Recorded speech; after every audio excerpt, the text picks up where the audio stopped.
أعوذ بالله من الشيطان الرجيم. بسم الله الرحمن الرحيم. الرجال قوامون على النساء بما فضل الله بعضهم على بعض وبما أنفقوا من أموالهم. فالصالحات قانتات حافظات للغيب بما حفظ الله.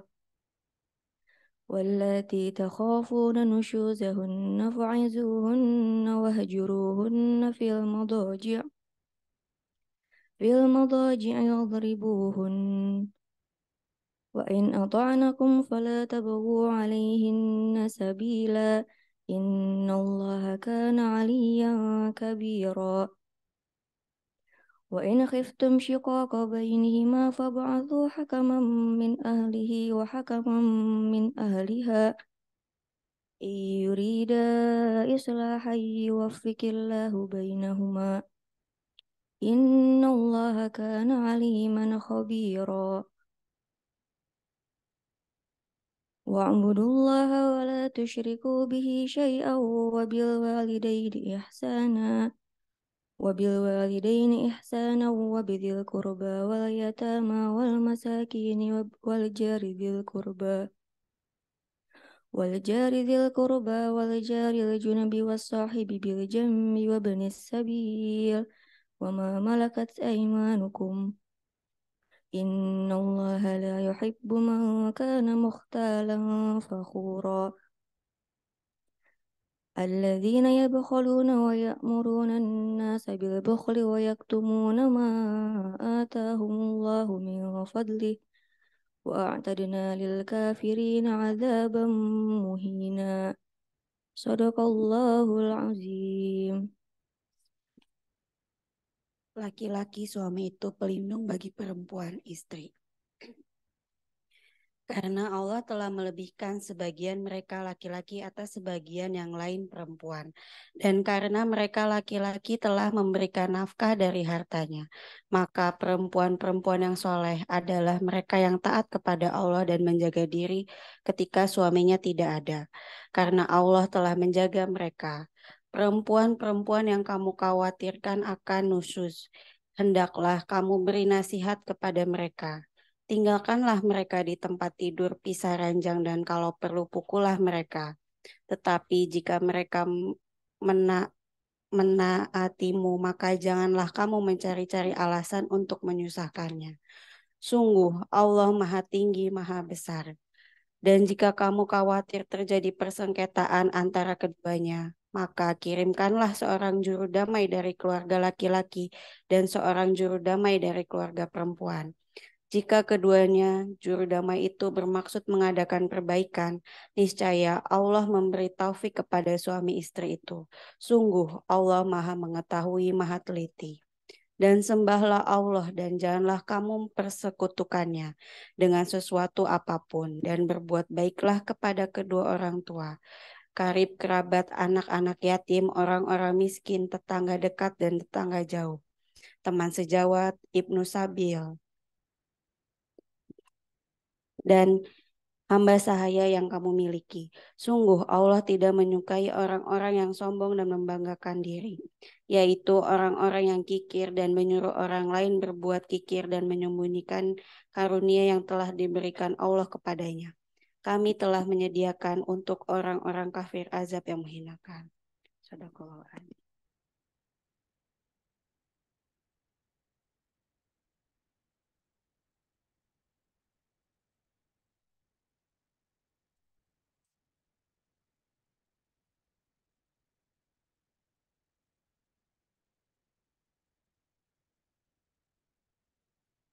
Kita beristirahat sebentar mendengarkan azan.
Ya, baik, kita akan masuk ke acara inti kita. Kita akan mendengarkan kajian dengan judul Sirah Istri Nabi yang pertama, Khadijah binti Khuwailid, yang akan disampaikan oleh Ustazah Dr. Nur Hamidah LC MAG.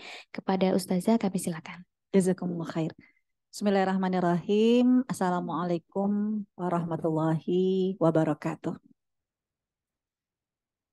Alhamdulillah, wassalatu ala rasulillah, wala hawla wala quwata illa billah, amma ba'du. Asyhadu an la ilaha illallah wahdahu la syarikalah wa asyhadu anna Muhammadan abduhu wa rasuluhu la nabiyya ba'dah. Allahumma salli ala Muhammad wa ala ali Muhammad fil alamina innaka Hamidum Majid. Alhamdulillah rekan-rekan sekalian yang dirahmati oleh Allah Subhanahu wa taala, ketika kita akan bercerita tentang Ibunda Khadijah radhiyallahu an, sungguh kita akan mendapatkan banyak pelajaran berkaitan dengan rumah tangga Rasulullah SAW. Termasuk pertama, ketika banyak orang yang mendesak statement kalau sunnah dalam rumah tangga kalau tidak berpoligami maka seakan-akan tidak sempurna. Kan ada yang sering mengatakan seperti itu. Ya, artinya ya kalau rumah tangga gak berpoligami itu kayaknya belum nyunah. Seakan-akan kalau pernikahan yang sunnah Rasul hanyalah berpoligami. Tapi kalau nanti kita belajar dari kisah tentang Ibunda Khadijah, ternyata statement ini perlu direvisi. Kenapa? Karena Rasulullah SAW berpoligami hanyalah 10 tahun pernikahannya. 10 tahun sisa-sisa kehidupannya. Dari umur 55 sampai umur dari umur 53 sampai umur 63 tahun, itulah cerita tentang Rasulullah berpoligami. Tapi kita tahu kalau Rasulullah berpoligami umur 53 tahun, sedangkan Rasulullah menikah pertama kali usia berapa? 25, berarti dari umur 25 sampai 53 tahun bagaimanakah pernikahan Rasulullah? Apakah berpoligami? Tidak. Sehingga statement yang harus ditekankan adalah mau pernikahan monogami, mau pernikahan poligami, semuanya sunnah Rasulullah Shallallahu Alaihi Wasallam. Kan gitu. Karena saya kalau udah bicarakan tentang poligami, biasanya ya bapak-bapak tuh udah langsung menganggap kalau ustazah yang ngomong mah udah deh. Kayaknya perempuan-perempuan itu dianggap anti poligami gara-gara ya para ustazahnya. Bukan begitu. Ya artinya apa? Mindset kita dalam memahami pernikahan sunnah Rasulullah SAW jangan hanya diambil sebagian. Kehidupan Rasulullah SAW itu di waktu pernikahan umur 25 tapi berpoligami 53 tahun berarti kan 28 tahun. Jangan tutup mata. Ada apa dengan pernikahan Rasulullah selama 28 tahun? Dan ini adalah sirah yang tidak boleh dilupakan. Satu. Terus yang kedua, ya, kalau nanti kita lihat kepada saat Rasulullah berpoligami dengan banyak istri yang membuat kadang romantis dalam kehidupan berpoligami ya adalah cinta dan cemburu, kan gitu. Nah, wajar kalau Ibunda Aisyah dijadikan ikon cemburu sama istri-istri Rasul yang ada pada saat itu. Sampai nanti kalau kita akan bahas next yang akan datangnya tentang Ibunda Aisyah, itu sampai gulet sama seorang istri Nabi yang bernama Zainab binti Jahash, sama istri Nabi yang bernama Ummu Salamah. Itu sampai gulet. Tapi guletnya bukan berarti wah baku hantam. Enggak, itulah cinta dan cemburu. Wajar Ibunda Aisyah akhirnya dianggap sebagai wanita yang paling dicintai di antara istri-istri Rasulullah yang lain waktu berpoligami. Tapi beda dengan Ibunda Khadijah. Padahal sudah tidak ada Ibunda Khadijah. Tapi apa yang menyebabkan Ibunda Aisyah itu selalu dikalahkan oleh Ibunda Khadijah. Karena dengan istri-istri yang masih hidup, ya mereka mah kalah. Karena Ibunda Aisyah menjadi istri yang paling disayang. Tapi Ibunda Aisyah begitu cemburu sama istri Rasul yang sudah ya meninggal dengan Ibunda Khadijah. Berarti kan luar biasa Ibunda Khadijah. Sampai maaf udah nggak ada pun, udah jadi mayat pun, udah nggak bisa ngapa-ngapain pun, itu sampai membuat Ibunda Aisyah itu cemburunya luar biasa. Nggak ada yang bisa mengalahkan perasaan cemburunya Ibunda Aisyah kecuali hanya Ibunda Khadijah. Nah dari sini kita akan belajar bagaimana kenangan indah bersama dengan Ibunda Khadijah. Ya karena dilihat dari romantis seperti gambaran kita kalau pernikahannya romantis itu, wah kayaknya mah dengan cinta kasih yang luar biasa. Ternyata yang namanya romantis itu nggak mesti dengan kekuatan fisik, dengan cinta kasih saling bergandengan. Sebab Ibunda Khadijah dengan Rasulullah SAW itu sudah kondisi yang tidak muda lagi.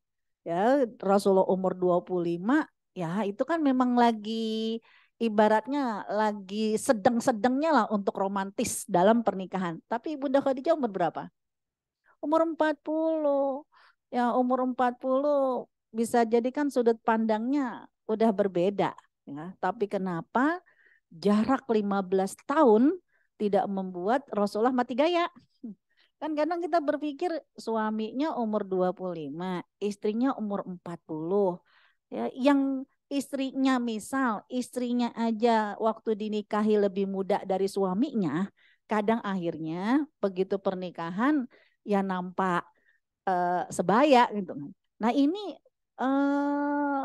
wanita itu kan bisa jadi lebih cepat kalau nggak perawatan, ya lebih cepat kan terlihat tuanya kan gitu. Karena melahirkannya, karena dengan kerja kerasnya, kita kebayang, ya Allah, Rasulullah umur 25 itu lagi maskulin-maskulinnya. Ibunda Khadijah umur 40, janda pula. Ya, dan itu kondisinya kayaknya kebanting gitu. Tapi kenapa jarak 15 tahun tidak membuat Rasulullah SAW itu tidak puas dan mencari wanita yang lain. Tapi puas, bahkan tidak pernah menghilangkan memori tentang Ibunda Khadijah walaupun dia telah tiada. Ya karena kenangan indah ini selalu tersimpan di dalam kehidupannya Rasulullah SAW. Bahkan kenangan indah ini nggak hanya di memori Rasul, tapi sampai ke dalam darah daging Rasulullah Shallallahu Alaihi Wasallam. Mari, kayak apa dasarnya Ibunda Khadijah? Gimana? Oh,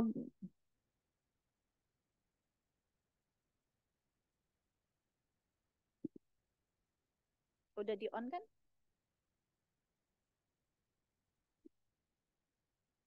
Udah.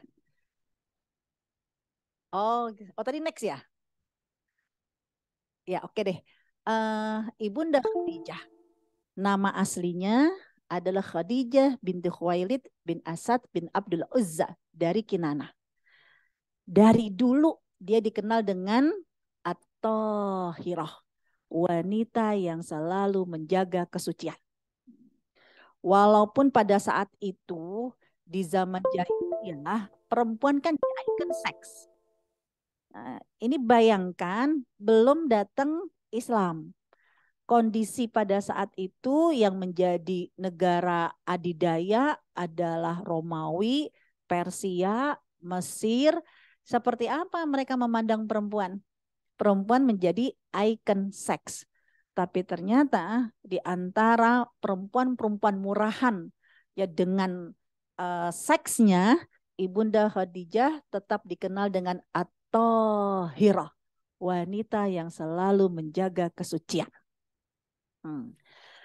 Dia dikenal dengan hartawan dan juga dermawan.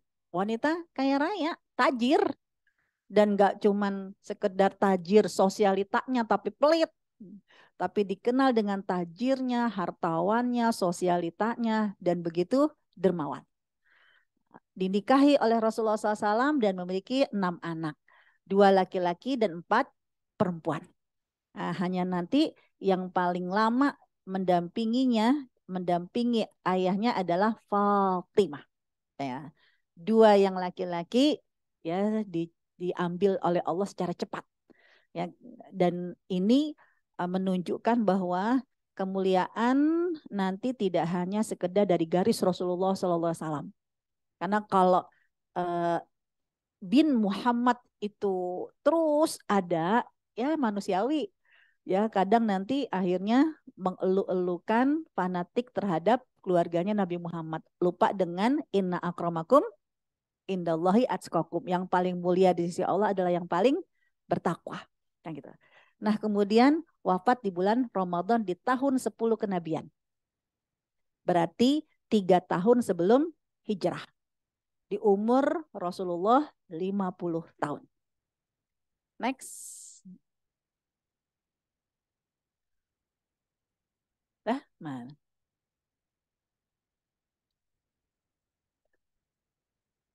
Ah, yang akan kita bahas berkaitan dengan Ibunda Khadijah adalah kesetiaan Ibunda Khadijah menemani Rasulullah dengan 2 periode Rasul. Karena Rasulullah sebelum menjadi nabi, dia adalah manusia biasa. Dan setelah jadi nabi, berarti hidupnya berubah. Tidak lagi menjadi manusia biasa. Dia menjadi seorang nabi. Nah, lihat kenapa kita ingin membahas dalam 2 kehidupan Rasulullah. Ya, next.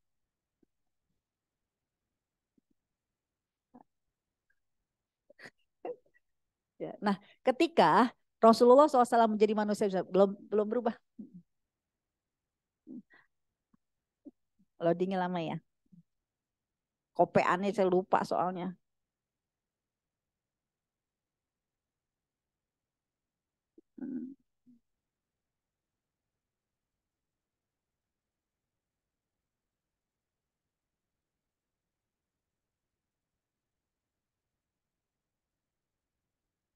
Ya.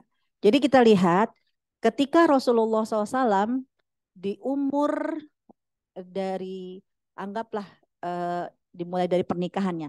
Dari umur 25 tahun sampai dia menjadi nabi, sebelum menjadi nabi berarti kan dia manusia biasa. Dengan demikian kita harus batasi dulu, saya bikin peta di sana. Kapankah Rasul menjadi nabi? Umur berapa Rasulullah persis menjadi nabi?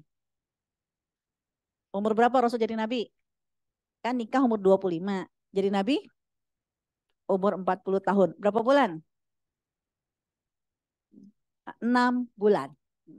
Kenapa? Karena kalau sebelum 40 tahun 6 bulan dia disebut sebagai manusia biasa. Nah di sini nih, ya Rasulullah SAW diturunkan wahyu tepat di bulan Ramadan. Kalau kita lihat Rasulullah lahir di bulan Rabiul Awal sampai Ramadan itu kan berarti 6 bulan. Ya, 40 tahun 6 bulan itulah dia sudah disebut sebagai Muhammad Rasulullah Shallallahu Alaihi Wasallam. Sebelum 40 tahun 6 bulan, sebelum tanggal 17 Ramadan, berarti dia masih sebagai Muhammad bin Abdullah, sebagai manusia biasa. Jadi yang di sini adalah sebagai manusia biasa, yang di sini adalah sebagai Rasul. Kenapa? Karena lihat perbedaannya sangat jelas. Kalau semua yang dilakukan sama Rasul adalah sunnah, menjadi tuntunan, ya sunnah kalau kita kerjakan, waduh, repot kita. Kenapa? Lihat, Rasul itu menikah dengan Ibunda Khadijah kan umur 25. Sedangkan Ibunda Khadijah umur 40 tahun. Ini kejadiannya sebelum jadi nabi atau setelah jadi nabi? Waktu menikah, umur 25 tahun. Belum jadi nabi. Kalau memang belum jadi nabi, berarti bukan wahyu. Dia berdasarkan pilihan nafsunya. Berdasarkan pilihan nafsunya. Sedangkan kalau sudah menjadi nabi, berarti semua yang dilakukan oleh Rasul adalah wahyu. Nah, kalau memang ini berdasarkan nafsu, berarti yang disebut dengan sunnah Rasulullah tuntunan hidup Rasulullah SAW hanyalah kalau sudah menjadi nabi. Berarti umur 25 tahun, 6 bulan, ini masih nafsu, bukan sebagai sunnah. Coba kalau dari sini udah dianggap sunnah, siapakah di antara teman-teman yang nunggu 40 tahun, kalau yang belum 40 tahun nih, saya mau nyunnah Rasul saya mau ala sunnah Rasul, saya nanti umur 40 tahun, baru mau nikah, cari jomblo yang umur 25.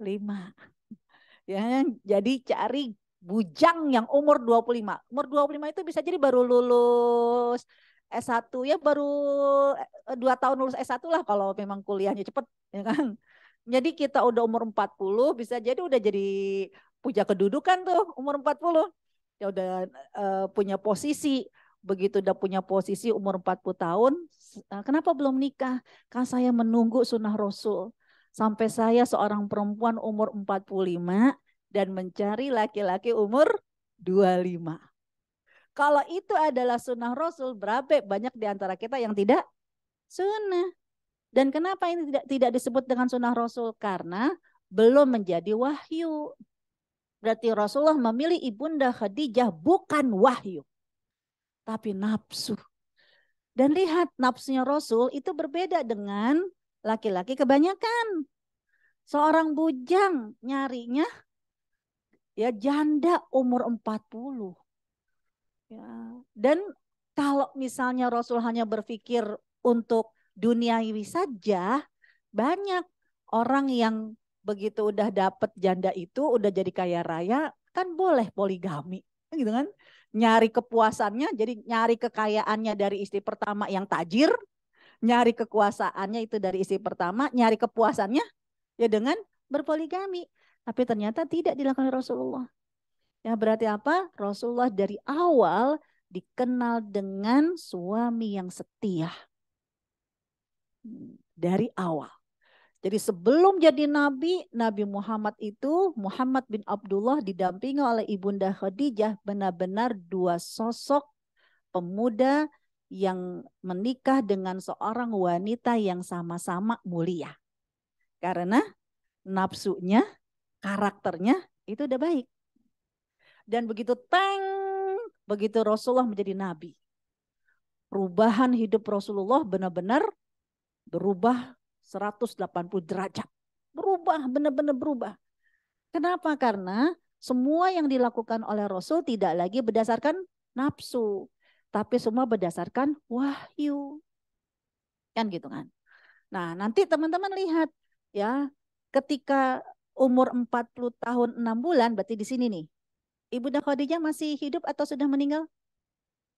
Waktu menjadi nabi masih hidup. Berarti Ibunda Khadijah menemani masa-masa jaya Muhammad bin Abdullah menjadi manusia biasa.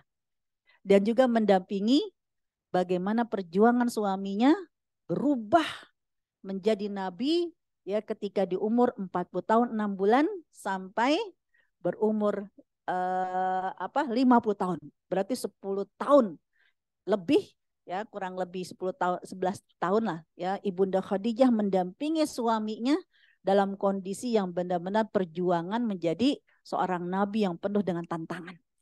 Nah, berarti apa? Kalau sudah sampai di sini 40 tahun 6 bulan, semua yang dilakukan oleh Rasulullah SAW adalah wahyu.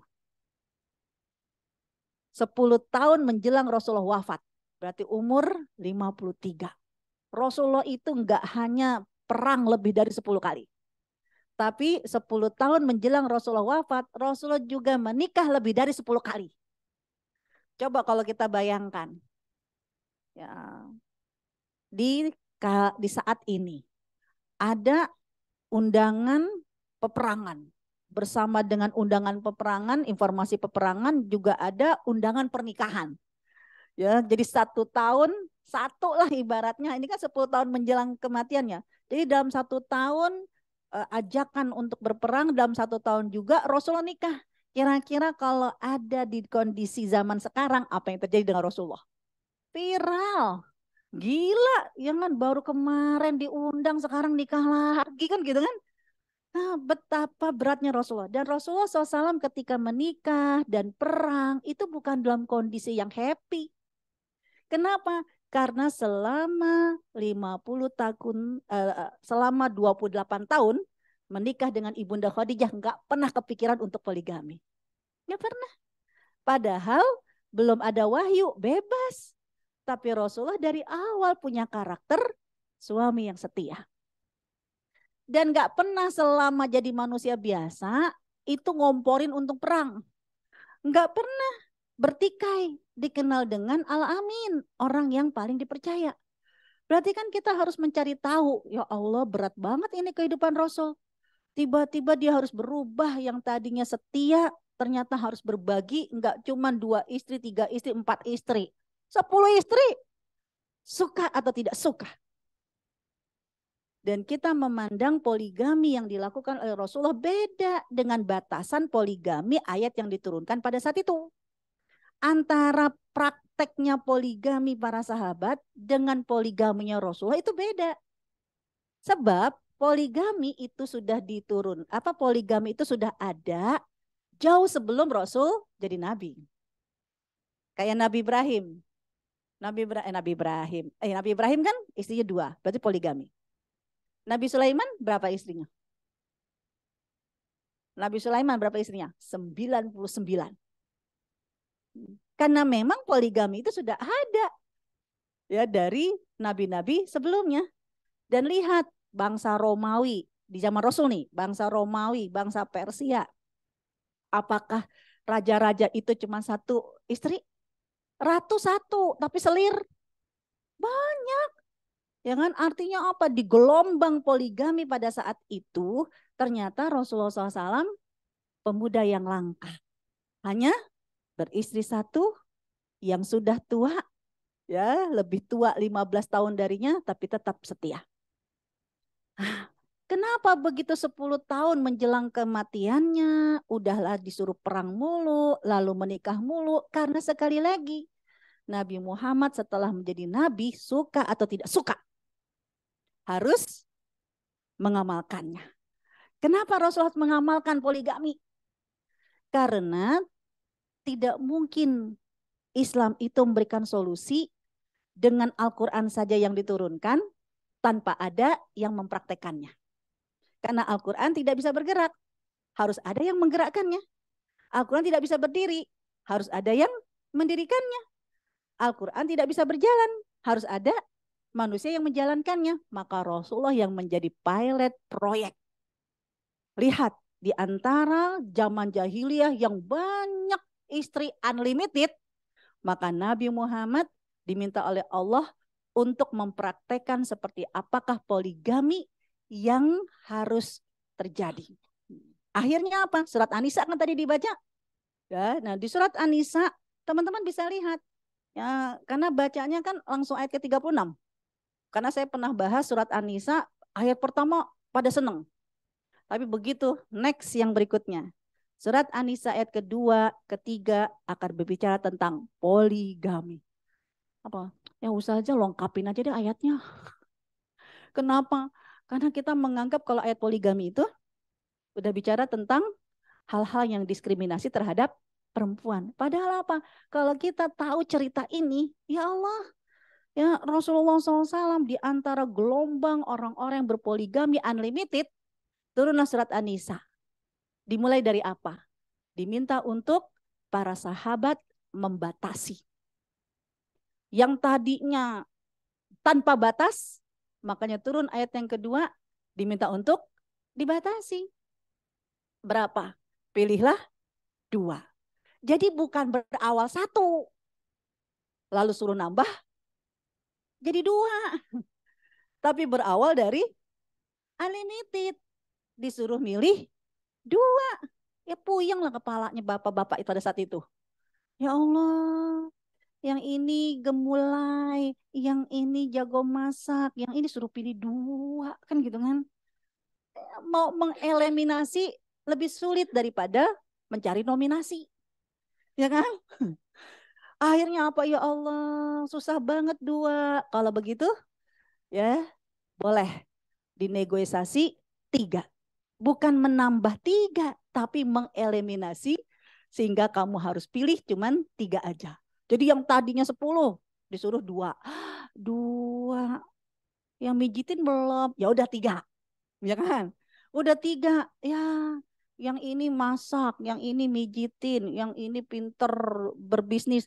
Tapi kan namanya laki-laki ada kalanya butuh ya istri yang kayak anak-anak, kan gitu kan. Nah, yang gemoy belum ada kan gitu kan. Akhirnya udah ada 4. Udah sama Allah Subhanahu wa taala akhirnya apa? Tidak boleh lebih dari 4 yang kamu eliminasi. Tapi begitu kamu coba 4, lihat kalau kamu tidak bisa berlaku adil dengan yang 4 itu, maka diminta untuk kembali ke 1, belajar 1. Nah, Rasulullah SAW ingin diajarkan oleh Allah bagaimana ketika mulai 1, Rasulullah SAW diminta untuk mempraktekannya. Gak cukup dengan 4. Lihat, kalau orang yang berpoligami mengikuti konsep Rasulullah adalah keadilan, maka ketika dia sudah takut dengan amanah ini, jangankan 4, langsung dijejelin sama Allah. Berapa istri? 10. Ada lagi yang dihadiahkan dari budak kan, jadi 11. Ada lagi yang bilang 13. Tapi semuanya adil. Semuanya amanah. Kalau para sahabat pusing mengeliminasi, kalau Rasulullah pusing untuk memulai hidup harus adil berbagi dengan istri yang lebih dari 4. Karena Rasulullah nggak pernah berpengalaman 28 tahun. Nggak pernah berpengalaman dengan Ibunda Khadijah berpoligami. Tapi Rasulullah harus berpoligami karena sekali lagi, ya Rasulullah diminta oleh Allah, ya jangan sampai hukum poligami kalau kamu tidak mengamalkannya, kamu tidak menjadi pilot proyek bagaimana orang bisa berkiblat. Poligami yang baik. Nah sekarang lihat, ya karena Ibunda Khadijah walaupun waktu hidup bersama Rasulullah tidak pernah cemburu karena tidak ada wanita-wanita lain yang bersamanya, dan Rasulullah tetap dengan kesetiaannya kepada Ibunda Khadijah. Bahkan ketika sudah poligami pun Ibunda Khadijah ya tidak pernah dilupakan sama Rasulullah. Bahkan Ibunda Khadijah membuat seorang wanita yang begitu dicintai sama Rasul saat berpoligami juga cemburu sama Ibunda Khadijah. Berarti apa? Ada sesuatu yang sangat dahsyat dari kehidupan Ibunda Khadijah. Kalau kita kepingin seperti Ibunda Khadijah. Next. Nah, pertama apa? Ibunda Khadijah dikenal dengan wanita yang paling istimewa dalam kehidupan Rasulullah. Dan ini langsung disebutkan oleh Rasul dalam hadis riwayat Bukhari. Sebaik-baik wanita pertama adalah Maryam. Kemudian ya untuk wanita langit dan bumi adalah Khadijah radhiyallahu anha. Walaupun telah tiada, tapi namanya akan tetap terukir sebagai wanita yang paling istimewa ya karena menjadi wanita yang terbaik di langit dan di bumi. 1. Next. Ya. Walaupun Ibunda Khadijah telah tiada, menemani Rasulullah ya hanya kalau Rasulullah itu umur 40 tahun jadi nabi, lalu kemudian Ibunda Khadijah meninggal ya ketika Rasulullah sebelum hijrah umur 50 kan kurang lebih 10 tahun lah. Ya 10 tahun mendampingi Rasulullah, tetap dia akan menjadi wanita teladan. Cukuplah bagi kamu keteladanan untukmu dari wanita dunia adalah Maryam binti Imran. Kemudian Khadijah binti Khuwailid, Fatimah binti Muhammad, dan Asiyah istri Fir'aun. Ya, jadi 2 yang terdekat dengan Rasulullah adalah istri dan putrinya. Next. Bahkan dalam hadis riwayat Bukhari, Rasulullah SAW kembali menegaskan banyak wanita yang mulia. Banyak kalangan sahabiat yang mulia. Tapi ternyata ya bahwa wanita yang paling baik pada zamannya adalah Ibunda Khadijah radhiyallahu anha. Berarti di antara penghulu-penghulu sahabiat, penghulu-penghulu istri-istri Rasulullah, tetap Ibunda Khadijah yang menjadi wanita teladan yang terbaik di zamannya. Next. Ya. Semua orang bermimpi ingin masuk ke dalam surga. Ternyata dalam hadisnya Rasulullah SAW, nanti yang menjadi pemimpin wanita untuk masuk ke dalam surga diantaranya adalah Khadijah binti Khuwailid dan juga Fatimah binti Muhammad yang sezaman dengan Rasulullah SAW, yang terdekat dengan kita. Berarti luar biasa, enggak cuma di dunia, bahkan di akhirat pun dia akan menjadi pemimpin. Next. Kenapa Rasulullah SAW akhirnya memberikan hukum ada kalanya waktu belum jadi nabi memang tidak menjadi sunnah. Tapi ada beberapa yang terjadi sebelum jadi nabi, lalu setelah Rasul jadi nabi, diperbolehkan oleh Rasulullah untuk dilanjutkan. Jadi maksud saya begini, kehidupan Rasulullah SAW itu sebelum jadi nabi kan tidak semuanya menjadi sunnah. Itu siroh. Karena kalau semuanya jadi sunnah, berabe kita. Contoh sederhana begini. Nabi Muhammad SAW, kita tahu apakah disusui oleh ibunya? Tidak. Disusui oleh ibu susu. Ini kejadian sebelum jadi nabi atau udah jadi nabi? Belum, berarti jadi hukum nggak? Tidak. Jadi kalau jadi hukum, berabe. Karena siapapun di antara kita berarti harus menyerahkan anak kita mencari ibu susu. Oh, berarti Bang Asi. Nah, kan? Ini yang itulah sunnah Rasul. Oh, tidak begitu. Karena ada beberapa yang terjadi sebelum Rasulullah jadi nabi tidak menjadi hukum. Tapi begitu Rasulullah jadi nabi, diperbaiki proses hukumnya. Enggak apa-apa dengan mencari ibu susu. Tapi ingat, kalau sudah menjadi ibu susu, maka akan menjadi saudara susu. Saudara susu tidak hanya yang seumuran, tapi seperti saudara kandung, dia pun menjadi saudara susu, kaitannya, urutannya itu sama. Kalau yang kandung punya bapak kandung, punya ibu kandung, maka kalau yang susu punya bapak susu, ibu susu. Punya kakek kandung, nenek kandung, punya kakek nenek susu. Punya saudara adik kakak kandung, punya adik kakak susu. Punya bibi paman kandung, punya bibi paman susu. Itu dilingkari. Kenapa haram dinikahi? Dan ini diikatkan ya dalam hukumnya Rasulullah SAW. Nah, ada lagi berkaitan dengan Ibunda Khadijah. Jadi nggak apa-apa kalau di antara kita mungkin belum menikah. Nggak usah nunggu proaktifnya laki-laki. Kita yang sebagai perempuan yang proaktif. Dan Rasulullah SAW ternyata menikah dengan Ibunda Khadijah karena Ibunda Khadijah yang proaktif untuk dipilih oleh Rasulullah SAW. Tinggal caranya.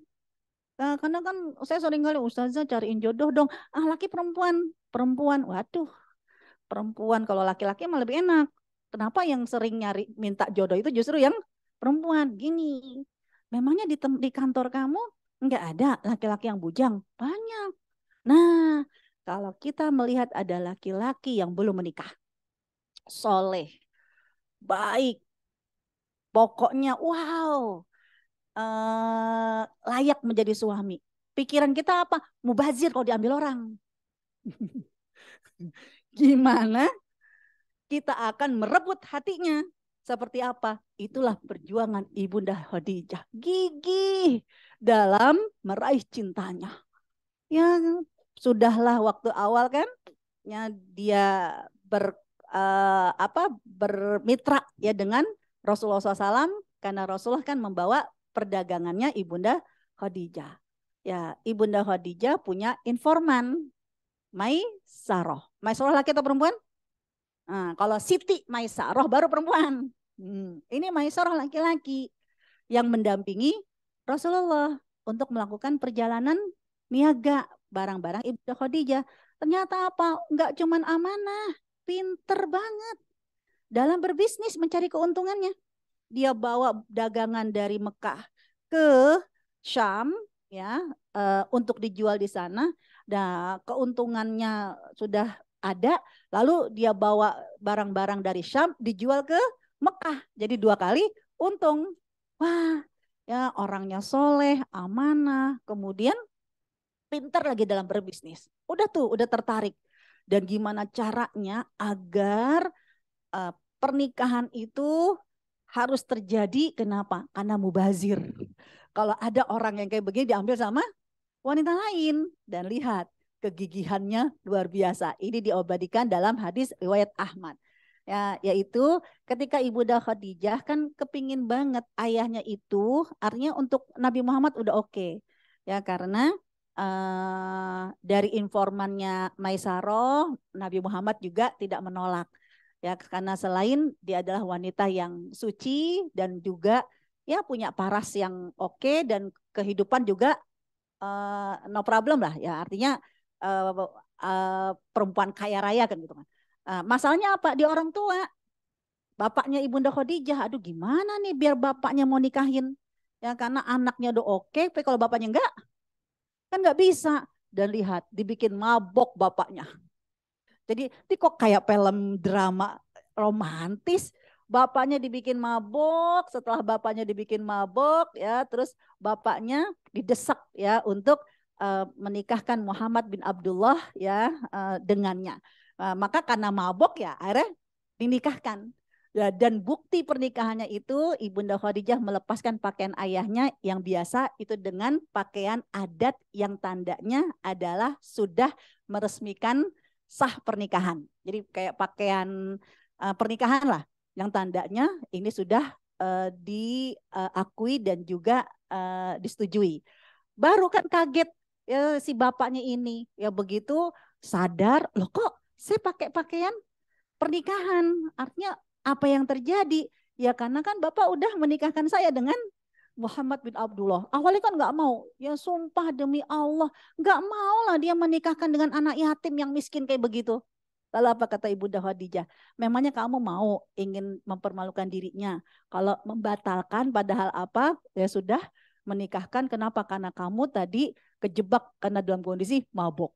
Akhirnya mau tidak mau pernikahan itu terjadi. Jadi gigihnya seorang wanita kalau sudah tanda kutip mubazir kalau diambil sama orang. Ya, gimana caranya orang yang soleh itu harus menjadi suami kita. Dan inilah yang menjadi hukum diperbolehkannya wahabat nafs. Seorang wanita ya menawarkan dirinya kepada laki-laki yang baik untuk menikahinya. Tapi dengan cara yang bijak. Jangan sampai sekedar kawin yuk. Ih, gila loh gitu kan. Ini sunnah Rasul. Gue pengen kayak Ibunda Khadijah, maka lo ngaji. Jangan begitu. Ya, perlu ada informannya dulu. Ya, ada mediatornya. Ya, agar nanti seringkali laki-laki itu sebenarnya mau menikah. Tapi nggak berani. Karena takut kita punya standar yang tinggi. Ya, ada kalanya kan laki-laki begitu. Dia akan menikah kalau apa? Kalau wanita yang memang siap dengan segala kekurangan dan kelebihan dirinya, udah nyikut dia, udah nggak apa-apa, rezeki mah di tangan Allah, bener nih. Karena banyak sekali tuh laki-laki itu nggak menikah, nggak berani nikah apa, nggak berani proaktif, ngelihat perempuan-perempuannya yang udah sukses, ya perempuan-perempuan yang udah berkarir, kayaknya aduh, ntar di rumah udah jadi nyonya lagi, seakan-akan nanti rumah tangga itu jadi terbalik ya, perempuan yang paling berjasa dalam harta maka dia akan menjadi pemimpinnya. Padahal apa bisa jadi dia kepingin menikah. Siapa sih yang nggak kepingin punya istri yang nggak ngerepotin? Jangan cuman ada kalanya khawatir kalau dengan wanita ini dengan standar yang tinggi dia seperti tidak layak. Nah, itulah yang dilakukan oleh Ibunda Khadijah. Next. Kemudian apa? At-tahirahnya tidak juga hanya menjaga dari zina. Tapi Ibunda Khadijah juga begitu menjaga diri dari menyembah berhala. Ini yang menjadi poin yang dipilih sama Rasulullah SAW. Walaupun di zaman jahiliyah, tapi dia tidak pernah menyembah berhala. Dia tidak nyaman ya dengan menyembah berhala yang dibuat oleh manusia biasa. Next, yang berikutnya. Ya. Pada saat Nabi Muhammad sudah menjadi nabi. Perubahan hidupnya benar-benar membutuhkan pendamping yang sangat-sangat setia dalam suka dan duka. Dan inilah kenapa Ibunda Khadijah tidak pernah dilupakan oleh Rasulullah SAW. Lihat, ya ketika pertama kali Rasulullah mendapatkan wahyu, bagaimana emosionalnya Rasulullah, bagaimana psikisnya Rasulullah, siap atau enggak siap? Siap atau enggak siap? Enggak siap. Ya, 6 bulan Rasul di Gua Hiro. Tiba-tiba datang malaikat Jibril. Kenapa Rasul tidak siap? Bahkan nyaris mau bunuh diri. Karena Rasulullah SAW persis kayak kita, manusia biasa. Yang awalnya tidak pernah bersembunyi di dalam goa untuk nunggu wangsit. Rasulullah itu bersembunyi di dalam goa, di Gua Hiro selama 6 bulan. Dalam rangka apa sih? Apakah nunggu datangnya wangsit dari langit? Tidak. Dalam rangka apa Rasulullah? Stres kayak kita, ingin menenangkan diri. Kayak kita nih, Allah punya masalah. Gak bisa ngomong sama siapapun. Gak ada yang bisa menyelesaikan masalah kita. Tapi kita butuh ketenangan. Apa yang kita lakukan? Kalau kita udah mentok sana. Akhirnya kita masuk kamar kan? Udahlah, mendingan tidur. Mendingan menenangkan diri. Kita nggak mau diganggu. Jangan ada orang yang mengganggu kita. Udahlah. Ya, kita kepingin menenangkan diri kita. Healing. Pada saat kita lagi di kamar, lagi tiduran, ya lagi healing lah, menenangkan diri kita. Tiba-tiba ada yang nyolek. Wahai ukhti, aku akan datang untuk membantumu. Padahal pintu gak terbuka. Totonya ada yang nyolek kita. Kira-kira kita gimana? Seneng dari kemarin ditungguin? Atau kita akan lari terbirit-birit? Kita akan lari terbirit-birit karena kita bukan dukun. Beda dukun. Dukun itu kalau udah pusing, ini minta jawaban, kan pusing dia. Ya, akhirnya apa? Kan dukun bisa jadi minta waktu bersemedi. Ya kan? Dia akan nunggu waktu bersemedi karena nunggu siapa? Nunggu ada bala bantuan makhluk yang gaib. Nah, kita ini seperti Rasul. Rasul itu seperti kita. Menunggu 6 bulan di Gua Hiro itu bukan nunggu wangsit. Untuk menenangkan diri. Kenapa? Stres Rasul. Ngelihat banyak yang berzina, banyak yang mencuri. Kan begitu. Akhirnya apa? Ya, begitu Rasulullah SAW kedatangan malaikat Jibril, apa yang terjadi? Rasul kan gemeteran. Zamiluni. Selimuti aku. Dan apa yang dilakukan oleh Ibunda Khadijah? Langsung menyelimutinya.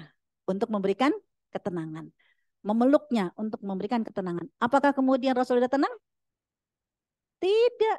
Coba kalau kita akan berhadapan dengan suami yang model begini, kira-kira sikap kita seperti apa? Udah dia ketakutan, udah kita peluk. Tenang. Gak usah takut. Kamu orang baik. Pasti yang datang makhluk yang baik. Kita udah menenangkan dia.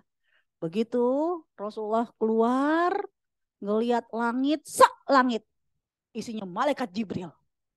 Nabi Muhammad balik lagi. Zamiluni. Ketakutan lagi. Apa kata Ibunda Khadijah? Tenang. Kan udah dibilangin.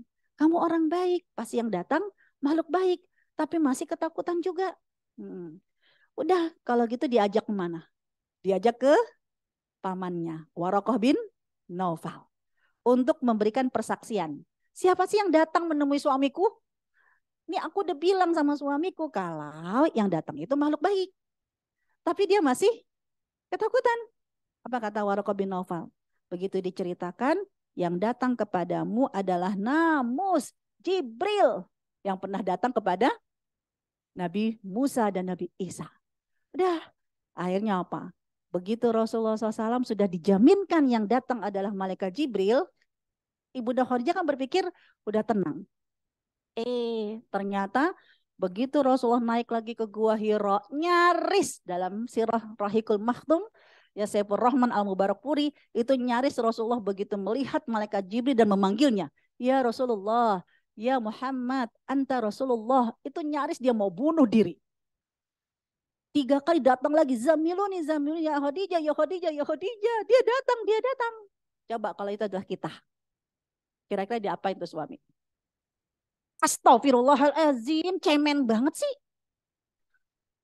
Yang kurang apa sih, kan udah dibilangin, masih aja ketakutan gitu kan? Ya kan? Atau bisa jadi sok gaya lagi kita. Mana sih makhluknya? Ya kan? Tapi tidak dengan Ibunda Khadijah. Di saat suaminya dalam kondisi ngedrop, tidak pernah menyalahkannya. Dia ingin membantu membangun kepercayaan suaminya. Karena dia yakin makhluk yang datang adalah makhluk baik. Tapi kalau suaminya belum yakin, nggak bisa. Kalau suaminya belum tenang, nggak bisa untuk melanjutkan misi yang berikutnya. Gitu kan? Ibunda Khadijah kan akhirnya memberikan solusi yang sederhana. Ya kan? Wahai suamiku, kalau makhluk itu datang lagi, panggil aku. Bukan untuk nantang. Ayo mana Jibril? Enggak. Ya, begitu dia datang, ya Khadijah, dia datang. Kemari wahai suamiku. Dipeluk. Dipeluklah suaminya. Untuk apa? Bukan sekedar menenangkan, hanya untuk membuktikan. Wahai suamiku, apakah makhluk itu masih ada? Apa kata Rasulullah? Ada ya Ibunda Khadijah. Ada ya Khadijah. Waduh, siapa ini makhluk? Kenapa? Karena suami istri pelukan boleh nggak? Suami istri pelukan boleh nggak? Boleh, tapi kalau ada orang yang senengnya ngelihat suami istri bermesra-mesraan, berpeluk-pelukan, tandanya orang baik atau orang nggak baik? Senengnya ngelihatnya, nontonnya orang yang mesra-mesraan, yang cium-ciuman, tandanya orang baik atau orang nggak baik? Ya, doyannya ngelihat begituan, kan gitu kan? Aduh, ini masih nonton. Siapa yang makhluk ini? Karena Ibunda Khadijah nggak ngelihat. Dibawalah ke kamar. Di dalam kamar suami istri. Dipeluk suaminya. Dicium suaminya. Boleh nggak? Nggak ada yang lihat. Boleh nggak? Ya boleh suami istri. Tapi masih ada yang ngintip. Kepingin ngelihat adegan kemesraan suami istri. Kira-kira orang itu orang baik atau orang yang tidak baik? Mungkin kalau cuman sekedar suami istri mau pergi kita ngelihat, ya manusiawi lah. Tapi begitu, masuk kamar, intip. Masih ngintip begitu di kamar. Kira-kira orang baik atau orang nggak baik? Nah, begitu di dalam kamar, dipeluknya Rasulullah oleh Ibunda Khadijah. Apa kata Ibunda Khadijah? Apakah makhluk itu masih ada? Masih ya Khadijah. Waduh, masih ngintip. Siapa ini? Ya, singkat cerita kan akhirnya dibuka bajunya. Dibuka auratnya. Boleh nggak depan suami tanpa busana? Boleh nggak? Boleh. Yang penting pakai doa. Karena jangan sampai nobar ditonton sama setan. Ya kan? Ya, begitu dibuka bajunya, bagaimana wahai suamiku? Apakah makhluk itu masih ada? Tidak ya Khadijah. Dia sudah pergi. Kalau gitu engkau yang paling tahu siapa makhluk yang tadi. Benar ya Khadijah, dia bukan iblis. Karena Nabi Muhammad itu cuma takut ini makhluk baik atau makhluk gak baik. Ya, ini dukun atau bukan? Kan gitu kan. Ternyata ya dia berpaling. Berarti apa? Dia bukan iblis. Karena iblis doyannya nobar. Ya, apalagi adegan suami istri. Ya, itu kalau sekarang hari Jumat kan biasa kan, wah malam Jumat, wah malam Jumat suami istri bahagia sebahagianya para iblis dan para setan. Kenapa? Karena mereka pun punya tiket gratis nobar. Kalau tanpa doa. Nah di sini akhirnya keyakinan lah kalau yang datang menemui Rasulullah SAW adalah ya malaikat Jibril. Begitu Rasul udah yakin, udah tenang, baru kemudian ayat-ayat berikutnya datang. Ya surat Al-Muzammil, Al-Mudathir. Kemudian apa? Ayat berikutnya setelah Rasul tenang. Surat Asy-Syu'ara kan? Wa anzir ashiratakal aqrabin. Kalau kamu udah tenang, kalau kamu udah yakin, berarti apa? Tidak cukup hanya kamu yang menjadi baik. Wa anzir ashirataka.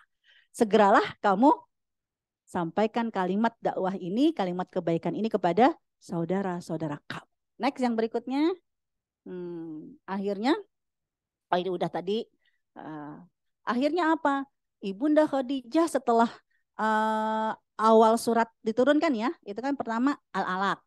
Ya, setelah Al-Alaq, Al-Muzammil, kemudian Al-Mudathir, Rasulullah sudah tenang, Rasulullah sudah yakin, kemudian surat Asy-Syu'ara. Ya, surat 26 di ayat yang ke-100-an, berarti apa? Kamu harus segera bergerak.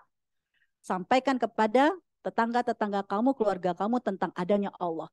Dan Ibunda Khadijah adalah orang yang pertama kali mendakwahkan tentang perintah Allah untuk sholat. Dan gak sendirian, ya Ibunda Khadijah pun mengajak kerabat-kerabatnya, termasuk yang paling dekat. Karena Ali bin Abi Thalib itu selalu menjadi anak asuhnya Rasulullah. Ya, maka Ibunda Khadijah pun mengajak sholat bersama dengan Ali dan juga wanita-wanita yang lain. Next. Bahkan ketika Rasulullah Shallallahu Alaihi Wasallam belum masuk surga pun dan pintu surga belum terbuka pun, Rasulullah sudah menyebutkan bahwa nanti Ibunda Khadijah itu akan mendapatkan tidak hanya penghulu surga, juga akan mendapatkan surga. Next yang berikutnya. Bahkan waktu masih hidup pun Malaikat Jibril selalu menitipkan salam kepada Ibunda Khadijah. Next. Ya, pada saat kematian putranya. Padahal apa kata Ibunda Khadijah? Sungguh sebenarnya kalau memang aku inginkan, ya Allah, sekiranya Allah berikan aku kesempatan ya untuk menyusui Al-Qasim sampai tuntas. Karena kan belum selesai menyusui ternyata udah dipanggil sama Allah. Ya, Ibunda Khadijah cuman berangan-angan, ya Allah, paling enggak kan kepengennya saya ya selesaikan dulu sampai tuntas masa menyapihnya ya 2 tahun. Ternyata apa kata Rasulullah SAW? Ya wahai Khadijah, kalau memang engkau mau ya maka aku akan sampaikan ya semua ini kepada Allah. Tapi apa kata Ibunda Khadijah? Ya Rasulullah, aku percaya kepada Allah dan Rasulnya. Gak usah. Sampai Rasulullah pun mau bernegosiasi kepada Allah. Ketika Ibunda Khadijah menginginkan, ya kalau boleh mah jangan sekarang meninggalnya. Ya dihidupkan lagi lah sampai selesai dalam persusuan. Rasulullah pun mau berkomunikasi kepada Allah, tapi kemudian Ibunda Khadijah tidak. Aku percaya kepada Allah dan Rasulnya. Karena nanti akan sempurna persusuannya nanti di akhirat. Coba bayangkan sampai seperti itu. Next, yang berikutnya. Nah ini tadi. Walaupun udah meninggal, tapi ternyata nggak bisa dilupakan oleh Rasulullah SAW dan membuat Ibunda Aisyah begitu cemburu. Apa kata Ibunda Aisyah? Saya tidak pernah cemburu kepada istri-istri yang lain. Justru mereka cemburu sama aku. Kecuali kecemburuanku kepada Ibunda Khadijah. Kenapa? Disebut-sebut melulu. Kayak apa contohnya? Next. Nah, ini bukannya ini. Biar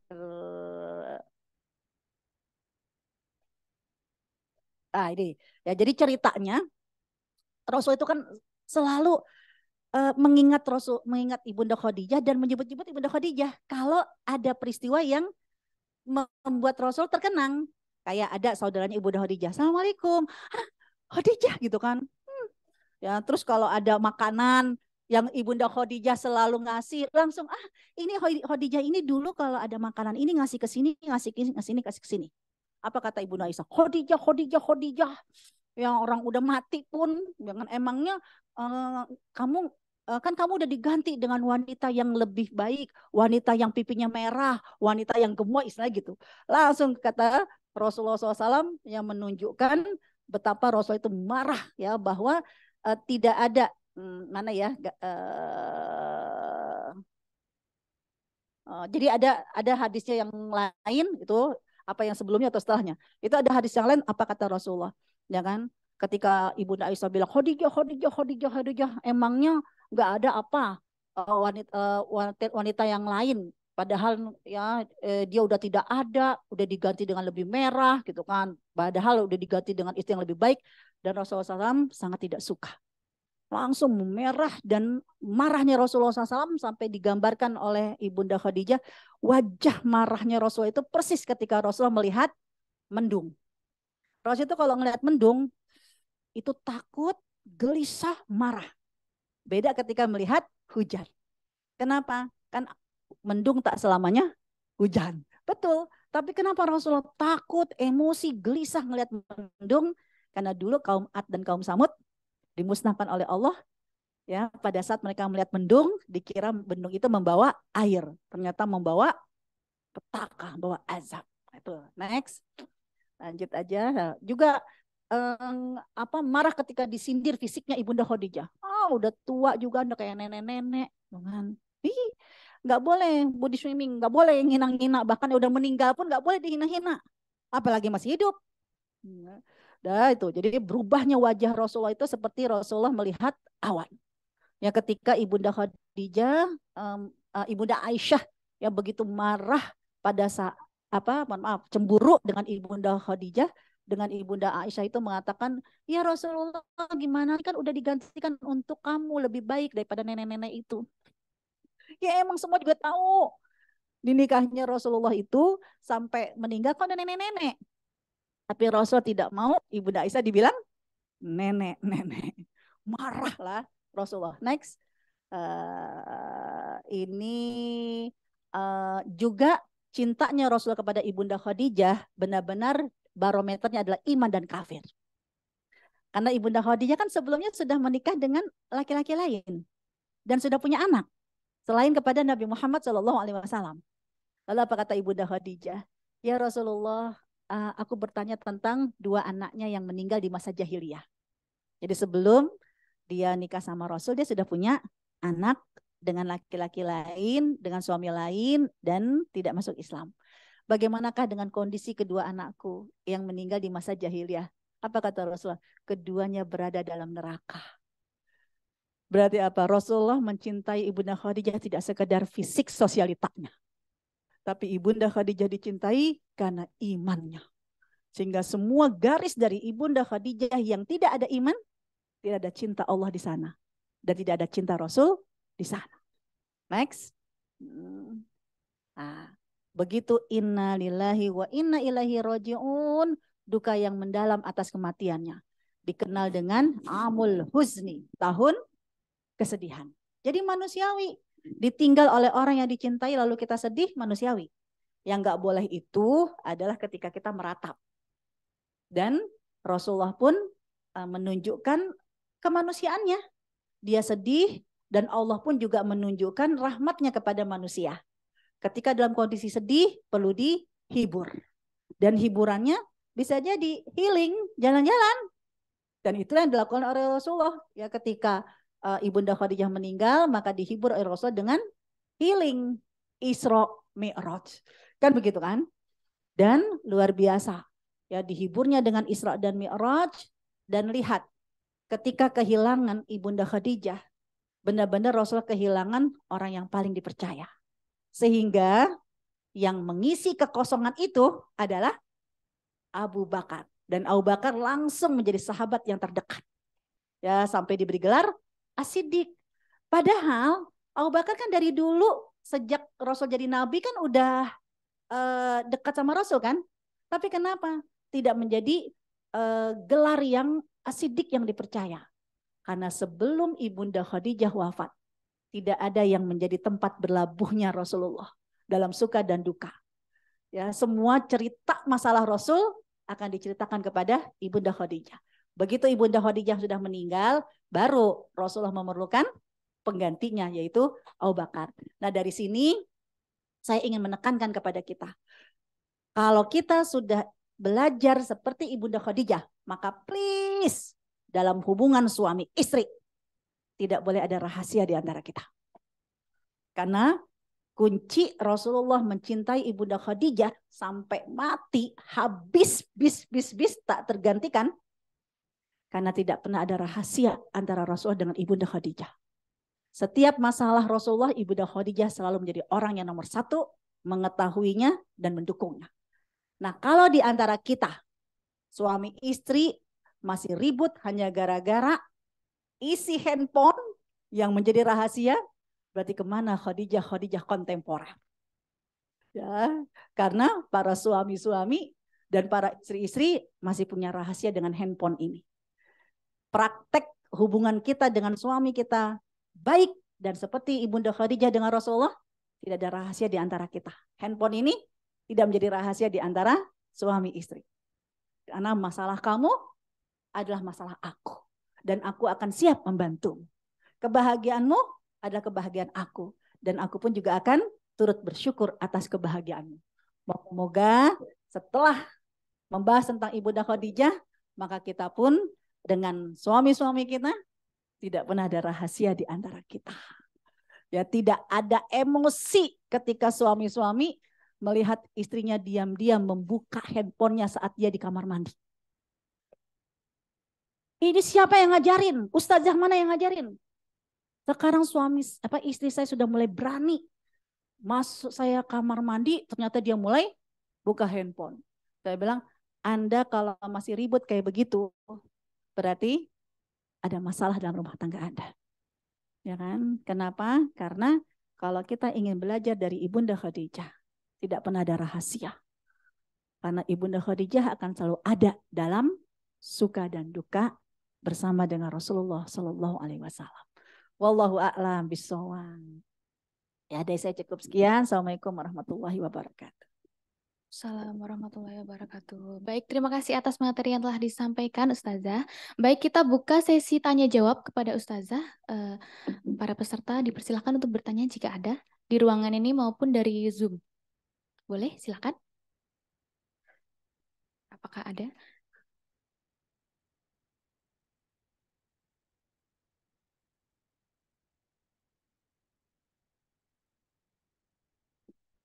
Lima, 4, 3, 2, 1. Ini nggak ada. Dan juga ada door prize jika ada yang bertanya. Boleh, silakan. Masya Allah. Jika berubah pikiran mau bertanya. Alhamdulillah. Ya. Assalamualaikum warahmatullahi wabarakatuh. Izin. Kalau saya memang di keluarga password handphone semua harus tahu. Saya, suami, anak-anak ya. Nah, cuman kadang anak-anak nih kan udah BG ya, udah SMA gitu. Gimana ya caranya anak saya itu agak tertutup gitu. Jadi misalkan kakak lagi deket nggak sama, misalkan kan cewek kebetulan anak saya yang pertama. Kakak lagi deket nggak sama, ada yang lagi deket nggak gitu. Sebenarnya kita sih mancing-mancing aja sih gitu kayak gitu. Oh enggak gitu. Kalau yang anak yang cowok itu lebih terbuka gitu, lebih gampang cerita. Nah, gimana ya Ustazah? Maksudnya biar anak yang ini tuh sebenarnya lebih terbuka gitu loh. Sebenarnya kalau kita gini prinsipnya, wajar sih. Misalkan suka sama seseorang gitu wajar kalau kita sampaikan ya. Tetapi semuanya ada batasannya gitu. Dan kalau istilahnya kamu deket sama seseorang, ayah bunda juga harus tahu. Kita sih ngobrolnya sih seperti itu gitu. Mungkin Ustazah punya tipsnya bagaimana gitu Ustazah. Terima kasih. Iya, jazakillah khair. Langsung dijawab. Jadi, hal yang diperlukan oleh anak-anak kita, pertama adalah kita bersahabat dengannya. Saya lebih memposisikan antara saya dengan anak-anak saya tidak melulu posisi sebagai orang tua yang pasal 1 tidak pernah salah. Kan kadang kita begitu ya, pasal 1 orang tua tidak pernah salah, pasal 2 kalau orang tua salah maka kembali ke pasal 1. Ya itu akhirnya anak-anak merasa ngomong apa juga percuma, bakalan kita pun nggak didengarkan. Nah, jadi pertama saya membuat mindset bahwa anak-anak saya adalah sahabat saya. Gimana caranya kita menjadikan anak-anak itu sebagai sahabat? Nah, karena yang kedua itu penting, yaitu kita pun bersahabat dengan sahabat-sahabatnya. Kita pun berteman dengan teman-temannya. Dan itu yang saya lakukan. Ya, anak saya yang pertama dulu laki-laki. Bapaknya kan main game. Bahkan dia menjadi utusan dari sekolah SMA-nya negeri dulu untuk menjadi duta Mobile Legend melawan SMA yang lain. Tadi saya seneng banget, wah anak saya, nih aku jadi duta dari SMA aku bertanding ke SMA lain gitu. Wah kan saya seneng banget. Duta apa Mas? Mobile Legend. Ya kan. Tapi karena saya berkomitmen akan menjadi sahabat bagi teman-temannya, oh ya udah, itu aja ke rumah gitu kan. Jadi menuju pertunjukan ya perlombaan itu berapa kali di rumah dan itu saya fasilitasi dan saya bermain bersama mereka. Jadi saya paling sedih kalau begitu kita datang teman-teman pada diam begini. Tapi begitu kita pergi, wah udah apa nih? Ini. Banyak ya sambil sebenarnya kita ikut bermain agar mereka juga tidak punya rahasia dengan kita. Nah kan itu kok ngomong kayak begitu. Nih kalau istilahnya ini dia ngomong kayak begini nih, istilah ini ngomong kayak gini. Oh, itu yang laki-laki. Yang perempuan senangnya apa? Nonton. Saya bilang jangan ajak Umi nonton di bioskop karena saya nggak suka di bioskop. Tapi terpaksa kita harus bersahabat dengan anak-anak kita ketika mereka mau nonton di rumah. Nih kita mau nonton nih Miracle. Miracle apa ya? Apa sih? Miraculous ya, yang Ladybug, ya kan? Nah itu. Aku mau nonton. Ya udah aku download. Ya udah nonton gitu kan. Jadi bareng-bareng. Ayo kita nobar. Ya Allah, ya Robi gitu. Tujuannya cuma satu, agar mereka bersahabat dengan kita dan anak-anak gitu. Sampai anak-anak teman-temannya anak-anak saya tuh bilang begini. Cak, itu Umi lo ustazah ya? Kok kagak tampang ustazah sih? Ya kan? Ya karena dia ngebayangin, lo stres gak sih kalau di rumah sama Umi lo hadal halal wa hadal haram. Ya kan? Enggak, main aja ke rumah gitu kan. Main ke rumah gitu kan. Dan itu jadi saya sapa di sekolah juga, ayo. Jadi SKSD lah, sok kenal sok deket. Nah dari situ akhirnya saya mengambil manfaatnya. Jadi kalau mereka suka, nggak cuma anak saya yang suka, Mi, ya kita kan pada demen tuh Mi, kakal Mi. Yang mana sih kakalnya? Yang itu, oh yang itu, gitu kan. Jadi tujuannya biar ya kakak kelas, kakak itu kakak kelas, oh gitu. Ini masih SMP. Umi aku pergi dulu ya mau ke sekolahan bareng-bareng teman-temannya. Kenapa? Mau mejeng nih sama kakak. Gitu. Oh, yang mana kakaknya? Jadi dari situ kita lihat, emang udah sampai di mana? Enggak sih, kan cinta itu tidak mesti memiliki. Katanya mereka begitu. Ya, ya kita mah suka aja gitu kan. Aku suka aja ngelihatnya. Nah, jadi kalau masih SMP, beda kalau udah mulai kuliah. Anak saya dua udah kuliah, yang tadi Mobile Legend tuh udah kuliah tuh. Ya kan? Gitu. Saya cuma bilang begini, Mas, kalau ada cewek yang kamu taksir, Umi cuma minta yang CS-an sama Umi. Ya kan? Yang CS-an sama saya belum, Mi. Kenapa? Mas aja kagak CS-an. Mau CS-an sama Umi lagi gitu kan. Kenapa? Karena nanti kalau nggak CS sama Umi, nanti ribut melulu Mas. Kan Umi kan pergi ke sini sama emak, ntar dia ini. Pokoknya saya gitu, saya ngomongnya tuh jangan duduk diskusi. Ayah mau ngomong, Bunda mau ngomong, stres. Saya mau canda-candain. Nah kalau dia nggak CS-an sama Umi, ya kan Umi mau pergi sama emas. Ternyata apa? Jangan, Umi mu mulu. Enggak CS-an. Coba kalau CS-an, pergi yuk bareng. Jadi saya mengatakan seperti itu. Termasuk yang perempuan. Mbak, udah ada belum yang lirik gitu kan? Nih aku aja nggak suka sama dia. Dia suka sama aku, tapi aku nggak suka sama dia. Ntar kalau ada yang suka sama aku suka sama dia. Kita lihat berdua ya, Mi. Jadi bagi saya sih, alhamdulillah anak saya yang perempuan suka sama laki-laki. Anak saya yang laki-laki suka sama perempuan. Berarti anak saya. Tapi memang kenapa kita perlu bersahabat? Karena sampai dikasih anak saya yang perempuan itu dikasih surat sama dikasih cincin. Cincin perak nih. Kamu suka nggak? Aku nggak suka, Mi. Ya udah kalau kamu nggak suka, jangan bilang enggak. Jangan didiamkan. Nanti akan sakit hati. Caranya gimana? Bilang, ya aku mau kuliah dulu. Udah, akhirnya gitu. Kalau nanti memang kita juga kuliah bersama-sama ya. Kalau nanti ternyata kita berjodohan, kita akan bertemu kembali. Jadi harus langsung diputuskan. Nah, jadi kalau saya sih melihat hal-hal yang seperti ini, mereka hanya membutuhkan bahwa ibuku akan menjadi tempat curhatku. Jadi diturunkan egonya, jangan menganggap sebagai seorang ibu. Dan mindset saya sama suami saya gini, kita boleh di luar seperti macan betina. Ayah boleh di luar sebagai singa yang mengaum. Tapi ketika di rumah jadilah meong. Jadi meong, jadi kucing. Kenapa? Bermanja-manja, ya nari-nari. Saya sama anak saya gitu. Ya ibaratnya ya, ambil makan sambil bercanda. Ya karena agar menurunkan suasana. Karena itu tadi, ada seseorang yang bertanya kepada anak saya, lo nggak stres ya ibunya ustazah?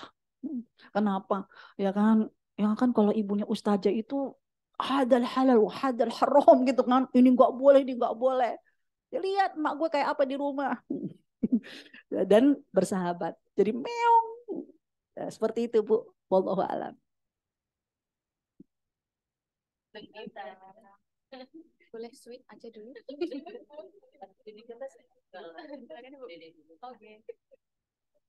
Maaf Pak dia. Ini jadinya. Baik. Bismillahirrahmanirrahim. Assalamualaikum warahmatullahi wabarakatuh. Izin bertanya, Bu Ustazah, saya Dede. Bicara Bunda Khadijah memang luar biasa ya. Kita tidak pernah bosan gitu karena kan sedemikian hebat begitu ya. Ini perempuan hebat sekali begitu. Nah, ketika Ibu sekarang bersama-sama dengan para pegawai ini di Direktorat Jenderal Pajak, kalau saya melihat bahwa sebetulnya para pegawai yang ada pegawai perempuan ini kandidat untuk seperti Bunda Khadijah tuh besar.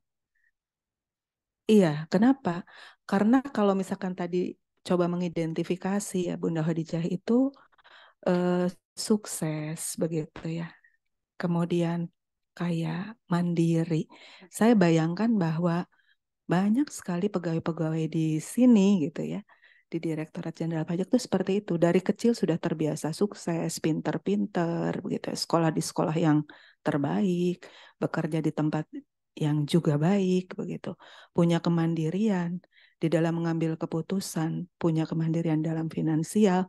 Itu sebetulnya kurang lebih menggambarkan kondisinya Bunda Khadijah begitu ya. Nah, jadi untuk bisa menyempurnakan, ya kalau sempurnanya sih tentu namanya manusia tidak ada yang sempurna. Bagaimana supaya bisa betul nih potensi yang ada, terus jadi kita benar-benar bisa nih seperti Bunda Khadijah. Karena kan di dalam faktanya nanti akan banyak sekali. Kan ini konteksnya kalau Bunda Khadijah dilihat kehebatannya ketika mendampingi Rasulullah begitu ya, tidak sebagai Bunda Khadijah, sebagai dirinya ketika sebelum menjadi istri. Artinya kan konteksnya ketika berpasangan begitu. Bagaimana menjadikan seperti itu? Ini sudah punya potensi untuk bisa jadi Bunda Khadijah. Bagaimana supaya bisa menjaga keajekan seperti itu? Karena kadangkala kan yang namanya ada di dalam rumah tangga itu gitu kan, tidak selamanya mulus begitu. Terkadang kalau melihat Bunda Khadijah itu ada yang suka komennya, ya jelas lah suaminya Rasulullah begitu kan. Seperti itu ya. Nah gimana Bu Ustazah kiat-kiatnya? Baik, terima kasih. Jazakumullah khair. Hal yang menjadi dasar kenapa seego-egonya seorang istri seperti Ibunda Khadijah, semulia-mulianya seorang istri seperti Ibunda Khadijah, tapi di depan suaminya yang miskin, yatim, ternyata begitu menghormatinya, begitu memuliakannya, tidak hanya sekedar fisikal, tidak hanya sekedar keturunan, tapi apa? Modal yang sangat dasar karena semua adalah amanah. Jadi ibaratnya kita memandang suami kita, memandang anak-anak kita, itu adalah amanah, titipan dari Allah. Nah, seperti halnya seorang guru TK ketika dititipkan oleh orang tua, anak-anak TK yang masuk ke sekolah mereka, itu mereka semua sudah sadar. Ini anak TK nggak punya apa-apa, nggak punya kelebihan yang menonjol. Kenapa? Karena mereka istilahnya masih belum bisa baca, ke kamar mandi juga bisa jadi belum bisa cebok sendiri, kan gitu kan? Tapi apakah kemudian para guru ketika membuka diri menerima murid-murid TK, lalu maaf tidak memperlakukan mereka dengan baik? Kan mereka memperlakukan dengan baik. Kenapa? Karena anak-anak ini adalah titipan. Ya, dari sinilah akhirnya karena itu titipan, mereka punya pola asah, asih, dan asuh. Hal yang sama juga dengan kita seperti itu. Pada saat Allah titipkan kepada kita suami, anak, ya bisa jadi seperti anak TK, ya punya banyak kekurangan, punya kayak anak TK, manja, punya kaki tapi dikit-dikit mama gitu kan. Nah, suami kita begitu tuh. Yang modelnya kayak anak TK. Punya kaki, punya tangan tapi dikit-dikit gitu kan. Nah, kita akan menganggap, kalau kita menganggap bahwa ya Allah nggak punya kaki apa? Ya Allah kamu nggak bisa bantu apa? Akhirnya ribut. Jadi saya melihat bahwa Ibunda Khadijah berhasil mendampingi Rasulullah SAW karena satu, amanah. Ya Allah, Allah titipkan kepadaku suami model begini, yang kayak anak TK. Allah titipkan kepadaku anak yang kayak begini, yang punya banyak kekurangan. Dan kita nggak akan menyakiti mereka. Kenapa? Karena kita takut. Nanti yang marah adalah Allah yang punya. Jadi kalau kita lagi kesel sama suami, udah jangan lihat mukanya. Ya kenapa? Ya Allah, Allah percayakan kepada aku dititip suami model begini. Jangan. Berarti apa? Aku siap akan seperti menjadi guru TK yang asah, asih, dan asuh. Dan itulah Ibunda Khadijah. Ketika Rasulullah gentle, tiba-tiba takutan mau bunuh diri. Coba kalau kita tidak seperti memposisikan suami kita kayak anak TK. Astagfirullahalazim, cemen banget sih, ya kan? Tapi Ibunda Khadijah ya berupaya bagaimana dalam kondisi dia ketakutan, ada asah, ada asih, ada asuh. Itu yang saya lihat. Kenapa saya gambarkan guru TK? Karena itu tadi pertama kali Ibunda Khadijah menghadapi Rasulullah yang begitu mulia, begitu gentle, begitu patriotik. Ternyata apa? Sampai nyaris mau bunuh diri. Ketakutan-ketakutan itu kan kayak anak kecil banget. Udah dikasih tahu masih ketakutan. Diajak ke Waraqah bin Naufal masih ketakutan. Sampai nyaris mau bunuh diri. Nah, hadapilah bahwa anak-anak kita, suami-suami kita adalah titipan dari Allah Subhanahu wa taala dengan segudang kekurangannya. Dan Allah percaya kita adalah wanita-wanita yang hebat, yang punya asah, asih, dan asuh. Wallahu a'lam. Wis tes. Semoga masih ada waktu ya Ustazah. Bismillah. Saya jadi melting ya. Jadi guru TK. Kalau jadi guru olahraga, yuk bisa yuk gitu ya. Yuk bisa yuk gitu. Lari. Pertanyaan saya tadi ada slide yang tentang kegigihan Khadijah dalam mengambil hati Rasulullah, dalam memperjuangkan cintanya. Ini sebenarnya tadi ada kisah yang saya sangat, apakah memang boleh sih perempuan selicik dalam tanda kutip ya, sangat berkonspirasi ini, karena saya kadang diminta, Mbak cariin dong, cari yang kayak mana? Ini yang minta kan cewek ya. Jadi kadang saya memang tanya gitu ke teman yang masih bujang, sudah siap belum? Ada lagi kosong nggak? Lagi proses nggak? Dan sebagainya. Nah, sebenarnya cerita tadi tuh menggelitik karena Khadijah sangat membuat skenario sehingga dia dinikahkan dalam kondisi yang mungkin kurang sober ya, kurang sadar gitu ya bapaknya ya.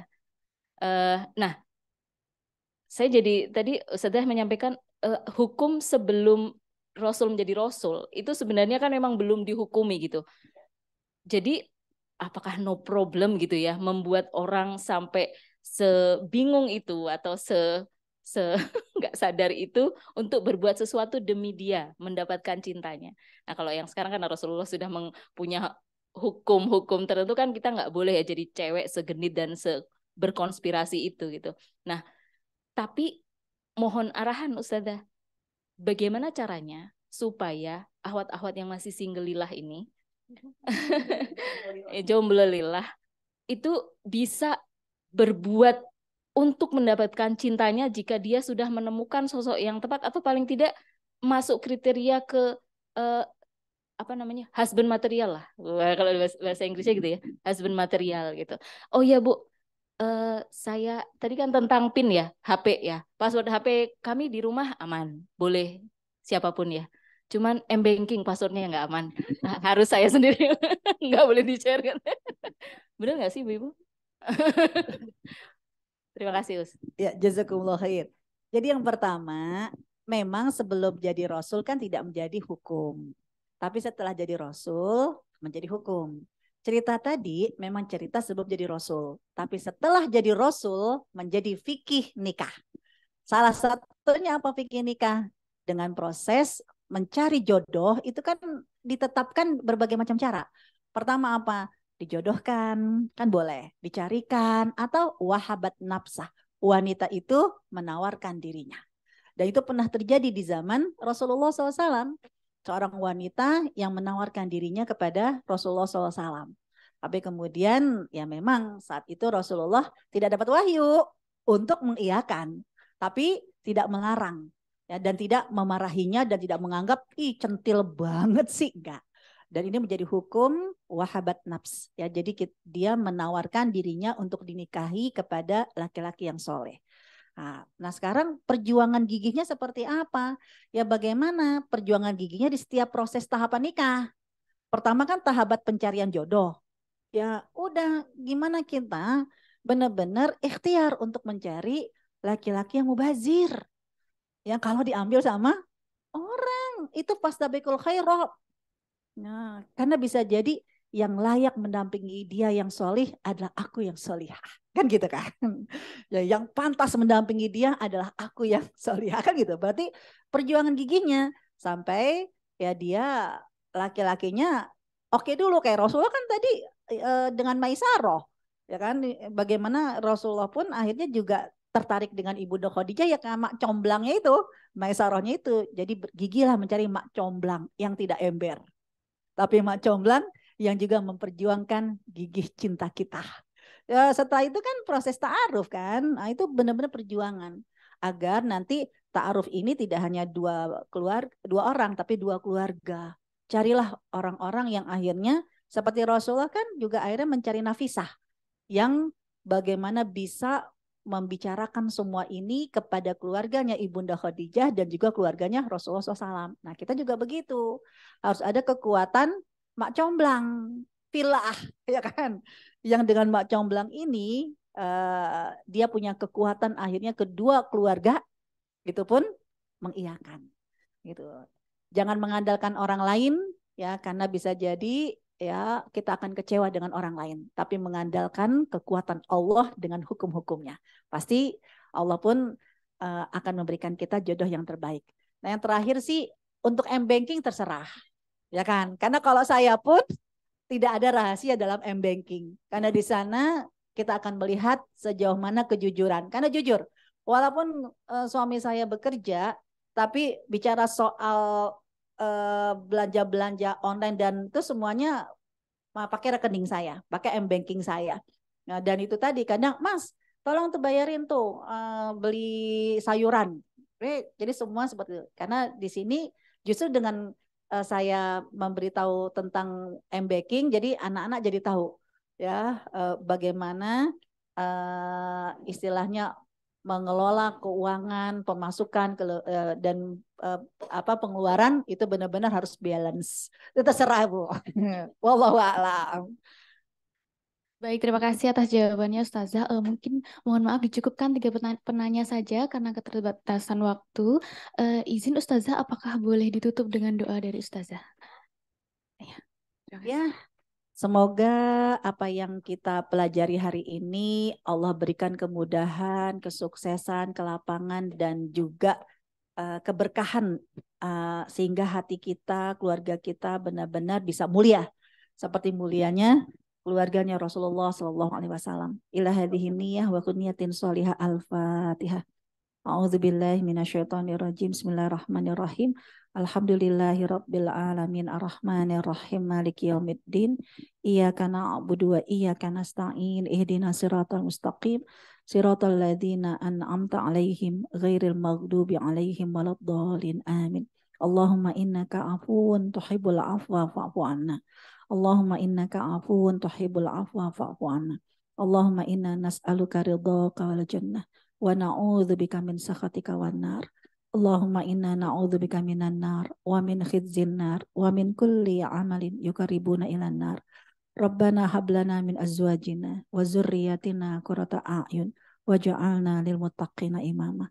Rabbana taqabbal minna innaka antas samiul alim wa tub alaina innaka antat tawwabur rahim. Wa sallallahu ala sayyidina Muhammad walhamdulillahi rabbil alamin. Amin amin ya rabbal alamin.